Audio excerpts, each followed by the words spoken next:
রতন প্রামাণিক প্রথম নন। এর আগে আমরা দেখেছি কোথাও সরকারি আধিকারিক, কোথাও উর্দিধারী হাতে নাতে ধরা পড়ে গেলেন। আসলে ওই যে কোথাও যেন উর্দি থাকলে বা সরকারি আধিকারিকের পরিচয় থাকলে এক শ্রেণীর মানুষ বিশ্বাস করেন যে তাদের উপরই আছে, তাদের লাইসেন্স আছে বাঁ হাতে টাকা নেওয়ার। সেই সব কিছু কোথায় প্রমাণ করে এই কিছু কিছু মানুষের ধরা পড়ে যাওয়া। রৌনক, তুমি বলছিলে যে রাজ্যে নতুন সরকার আসার পর এই দুর্নীতি আর ঘুষ খাওয়ায় জিরো টলারেন্স নীতি একের পর এক ঘুষখোরদের ধরিয়ে দিচ্ছে। আমরা যদি আবার একবার মনে করার চেষ্টা করি যে এই ঝাড়গ্রামের আগে কোথায় কোথায় কারা কারা এই ঘুষ খেতে গিয়ে ধরা পড়েছে একেবারে হাতে নাতে, কোথা থেকে শুরু করব? দেখো, একেবারেই তুমি জানবে এসিবি যখন নিজেদের এই দপ্তর গঠন হয়, অ্যান্টি কারাপশন ব্রাঞ্চের প্রথম গ্রেফতার ছিল জামবনিতে অ্যাসিস্ট্যান্ট সাব ইঞ্জিনিয়ার, যিনি কিনা ঘুষ খাচ্ছিলেন এবং হাতে নাতে তাকে ধরা হয়েছিল।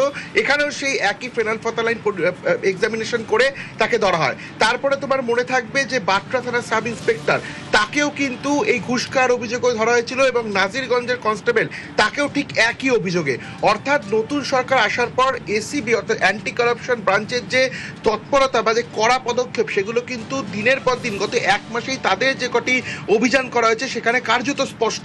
তোমার মনে থাকবে হয়তো যে এর আগে কোনো সরকারি কর্মচারী ঘুষ খেলে বা তার বিরুদ্ধে অভিযোগ থাকলে পূর্বোত্তর সরকারের আমলে এইরকম ধরনের কোনো কড়া পদক্ষেপ নেওয়া হয়েছিল কিনা বলে এখনো পর্যন্ত কিন্তু মনে পড়ছে না। সেই জায়গায় নতুন সরকার আসার পর অ্যান্টি কারাপশন ব্রাঞ্চ সেইভাবে পুনর্গঠন, এবং দেখা যাচ্ছে একের পর এক কোনো সরকারি কর্মচারীর বিরুদ্ধে যদি অভিযোগ থাকে, তারা কিন্তু নিজেদের সোশ্যাল মাধ্যম অর্থাৎ সামাজিক মাধ্যমে পোস্ট করছেন যে সরাসরি যাতে এসিবির হেল্পলাইন নাম্বারে জানানো হয়। গত এক মাসে অতটা তুমি দেখবে প্রায় 4 জনের কাছাকাছি এই পুলিশ কনস্টেবল বা সরকারি কর্মচারী যাদের বিরুদ্ধে ঘুষ নেওয়ার অভিযোগ রয়েছে, প্রত্যেককেই কিন্তু গ্রেফতার করা হয়েছে।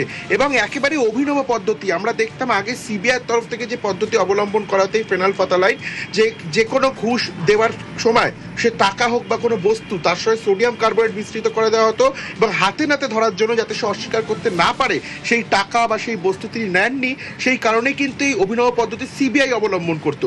আর দেখা গেল অ্যান্টি কারাপশন ব্রাঞ্চ প্রথম থেকেই কিন্তু প্রত্যেকটি জায়গায় ফেনালফাতালাইন পরীক্ষা বা পদ্ধতি অবলম্বন করছে এবং হাতে নাতে এখনো পর্যন্ত গত এক মাসে প্রায় 4 জনের কাছাকাছি সরকারি কর্মচারী বা পুলিশ কনস্টেবল বা পুলিশ সাব ইন্সপেক্টরকে গ্রেফতার করা হলো। এবং প্রসঙ্গত বলে রাখি, গতকালও দেখা গেল যারা ধরছেন তারাও এই সিস্টেমের পার্ট, যাদের ধরছেন তারাও এই সিস্টেমের পার্ট।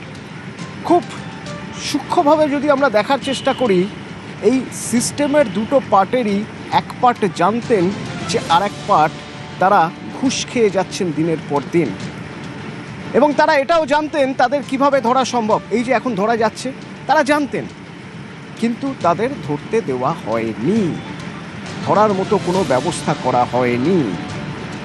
কোন প্রক্রিয়ায় ধরতে হবে তারা জানতেন, শুধু নির্দেশটুকুর প্রয়োজন ছিল, হাত খুলে দেওয়ার প্রয়োজন ছিল, অল আউট ঝাঁপিয়ে পড়ার নির্দেশ দেওয়ার প্রয়োজন ছিল। ঘুষ নিলে আর রেয়াত নয়, এই ইনস্ট্রাকশনটা, এই বার্তাটা ছড়িয়ে দেওয়ার প্রয়োজন ছিল। যদি হতো তাহলে অনেক আগেই হয়তো এই ঘুষ ইস্যু নিয়ে কথা বলা বন্ধ হয়ে যেত, কিন্তু তা হয়নি। হলো কখন? যখন ঘুষ নিলে রেয়াত নয় একদম প্রকাশ্যে বললেন মুখ্যমন্ত্রী শুভেন্দু অধিকারী।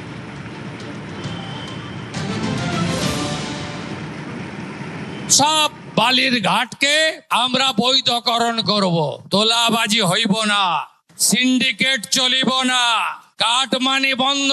এবারে যে ঘর দেব আমরা প্রায় 30 লাখ বাড়ি, 1 টাকা যদি কেউ চায় একটি খবর আমাকে দেবেন।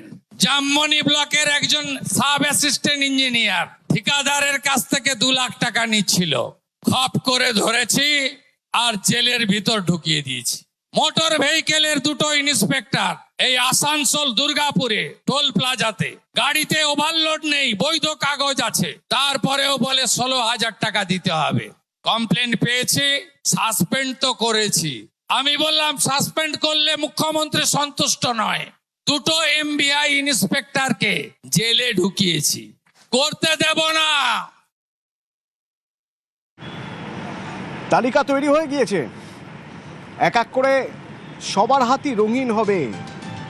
জলে হাত দিলে দেখা যাবে হাতে রং লেগে থাকছে, কারণ যে কালো টাকা এতদিন ধরে নিয়েছেন সেই টাকায় এবার অ্যান্টি করাপশন পুরো রং করে দিয়েছে যাতে আপনাকে ধরা যায়। একের পর এক ঘুষখোর ধরা পড়ছে।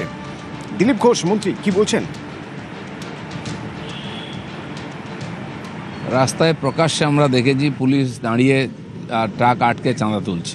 বহু অভিজ্ঞতা আমার আছে। খড়গপুর থেকে রাত্রে কলকাতা আসতে গেলে লম্বা লম্বা 1-2 কিলোমিটার লাইন হতো ট্রাকের, একটা পুলিশ দুটো সিভিক মিলে সমস্ত হাইওয়েকে আটকে দিয়ে এক একটা গাড়ি ছাড়ছে আর টাকা নিচ্ছে। ভিডিও আমরা করেছি সেই সময়, কেউ শুনতো না। এখন এই সমস্ত বদমাইশি বন্ধ হবে। পুলিশ যদি প্রথম ঠিক না হয় তাহলে প্রশাসন ঠিক হবে না। তো সেই জন্য যে চাপ সরকার দিচ্ছে এখন, এ সমস্ত কিছু হবে। যারা ঠিক হবে না তাদেরকে জেলে যেতে হবে।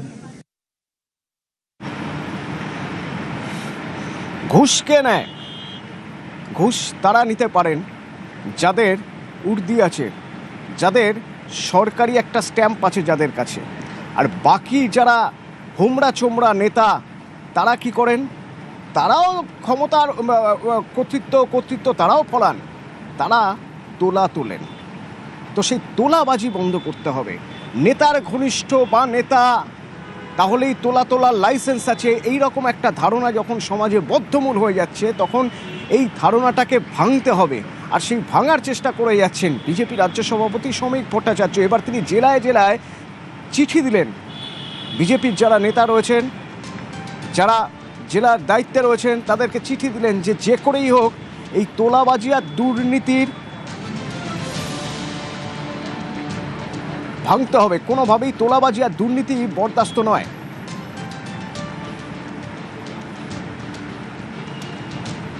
যদি কেউ তোলাবাজির জন্য ধরা পড়েন বা চিহ্নিত হয়ে যান, তাহলে তার বিরুদ্ধে কড়া ব্যবস্থা হবে। খোঁজ নিতে হবে, জানতে হবে কারা কারা কোথা থেকে তোলা তুলছেন।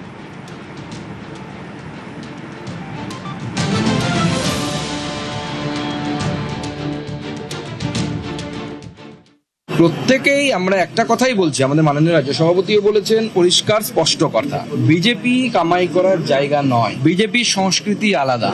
অগ্রগামী ছিলেন, অর্থাৎ যারা আগে আমাদের পার্টিকে লিড করেছেন, তারা এক একজন নিজেদের জীবনে দৃষ্টান্ত তুলে ধরেছেন যে কিভাবে দেশকে সেবা করতে হয়, how to serve the nation.